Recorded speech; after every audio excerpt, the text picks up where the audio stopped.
कलयुग के बाद क्या आएगा? कलयुग के बाद युग कैसा होगा? मित्रों, जैसा कि हम सभी जानते हैं, हिंदू धर्म में समय कालखंड को 4 भागों में बांटा गया है। सतयुग, त्रेता युग, द्वापर युग और कलयुग। अभी हम लोग कलयुग में जी रहे हैं। पानी की एक ऐसा युग जिसमें मनुष्य जाति का मन असंतोष से भरा है। सभी मानसिक रूप से दुखी है और धर्म का केवल 1/4 आशिक ही रह गया है। चारों ओर अहंकार, आतंक और केवल लालच दिखाई देता है। लेकिन दोस्तों, क्या आपने कभी यह सोचा है कि इस श्रापित युग का अंत कब होगा, या फिर यह कि कलयुग के बाद का युग कैसा होगा? अगर आप यह नहीं जानते तो आइए हम आपको आज की इस पोस्ट के माध्यम से बताते हैं। धार्मिक ग्रंथों के अनुसार युगों के परिवर्तन का यह 22वां चरण चल रहा है। भगवत गीता में भी इस बात का वर्णन किया गया है। गीता के अनुसार परिवर्तन ही सृष्टि का नियम है। जैसे आत्मा एक शरीर को छोड़कर दूसरा शरीर धारण करती है। कलयुग का बाद क्या आएगा? दिन के बाद रात होती है, जैसे ऋतु भी अपने निश्चित समय के साथ परिवर्तित होती है। ठीक उसी प्रकार कलयुग के बाद सतयुग का आना भी अटल सत्य है। ग्रंथों में कलयुग से जुड़ी एक कथा का वर्णन मिलता है, जिसके अनुसार एक दिन किसी ने भगवान विष्णु से पूछा, प्रभु, अभी यह द्वापर युग चल रहा है और कालखंड के चक्कर के अनुसार इसके बाद कलयुग आने वाला है, लेकिन मनुष्य उस युग को पहचानेगा कैसे? तब विष्णु जी कहते हैं, जब दुनिया में पाप बढ़ जाएगा तब समझ लेना कि कलयुग शुरू हो चुका है। कलयुग के अंत में मनुष्य की आयु कितना होगा? कलयुग के अंत में मनुष्य की आयु केवल 12 वर्ष ही रह जाएगी। लोग धन के लालच में किसी की हत्या करने से भी पीछे नहीं हटेंगे। अभी जिनके शव को स्त्रियों का आभूषण समझा जाता है, उसी को स्त्रियां कटवाना शुरू कर देंगे। इसके बाद सभी स्त्री पुरुष सुंदर दिखने के लिए अपने बालों को रंगना शुरू कर देंगे। उसके बाद जब हर घर में कलेक्ट्रेट होने लगेगा, पुत्र पिता को मारने लगेगा, तब विष्णु महेश एक हो जाएंगे और कलयुग का अंत कर देंगे और एक नए युग की शुरुआत होगी। सतयुग कैसा होगा? जहां फिर से धर्म का बोलबाला होगा। चारों ओर बस प्रेम ही प्रेम होगा। लोग पूजन, कर्मकांड आदि में विश्वास करेंगे। सतयुग के मनुष्य अपने तपोबल से देवी देवताओं से बात कर सकेंगे। आत्मा का परमात्मा के मिलन से सुखी होगी, अर्थात साथियों को इस सृष्टि का स्वर्ण युग कहा जाएगा। लेकिन मित्रों, सतयुग को आने में अभी काफी लंबा समय बाकी है, तो क्यों न हम सभी कलयुग में अपने धर्म और कर्म के अनुसार सतयुग की तरह ही जीने का करते हैं। कलयुग के 5 कड़वे सत्य। मित्रों, जैसा कि हम जानते हैं कि अभी यह कालखंड का 4था युग आने कलयुग चल रहा है, जिसे हिंदू धर्म शास्त्रों में सबसे श्रमित युग बताया गया है। दोस्तों, हम आपको कलयुग के 5 ऐसे रहस्य बताएंगे जिससे आज का मनुष्य बहुत कुछ सीख सकता है।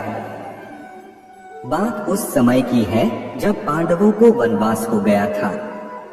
वनवास जाने से पहले पांडव ने भगवान श्री कृष्ण से पूछा था, है श्री कृष्ण, अभी यह द्वापर का अंत काल चल रहा है, आप हमें बताएं कि आने वाले कलयुग की चाल या गति कैसी होगी? श्री कृष्ण कहते हैं, मैं तुम्हें इसका सीधा सा उत्तर तो नहीं दे सकता, लेकिन तुम 5 भाई वन में जाओ और जो कुछ भी दिखे मैं आकर मुझे बताना। मैं तुम्हें उसका कलयुग का प्रभाव बताऊंगा। उसके बाद 5 भाई वन में चले गए। महाभारत में श्री कृष्ण अर्जुन को कलयुग के बारे में क्या कहते हैं? सबसे पहले युधिष्ठिर ने उत्तर दिया, है वासुदेव, मैंने तो पहली बार 2 सूंड वाला हाथी देखा। यह मेरे लिए तो बहुत आश्चर्यजनक था। इसके जवाब में श्री कृष्ण कहते हैं कि कलयुग में ऐसे लोगों का ही राज होगा जो दोनों ओर से शोषण करेंगे, बोलेंगे कुछ और करेंगे कुछ और ही, मन में कुछ और होगा और कर्म कुछ और ही होगा। ऐसे ही लोगों का कलयुग में राज होगा। तुम कलयुग आने से पहले तक राज कर लो। युधिष्ठिर के बाद अर्जुन ने कहा कि मैंने जो देखा वह तो इससे भी ज्यादा आश्चर्यजनक था।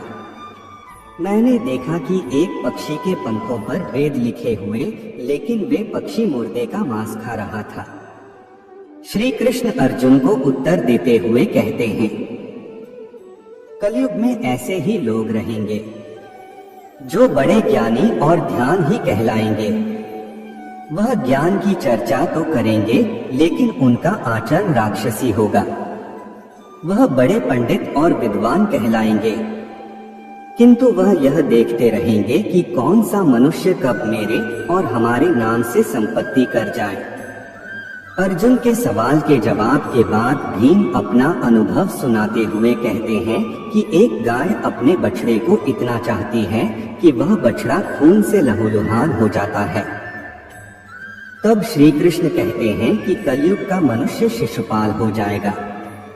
कलयुग में माँ की अपने बच्चे के लिए ममता इतनी ज्यादा बढ़ जाएगी कि उन्हें अपने विकास का अवसर ही नहीं मिलेगा। मोह माया में ही घर बर्बाद हो जाएंगे।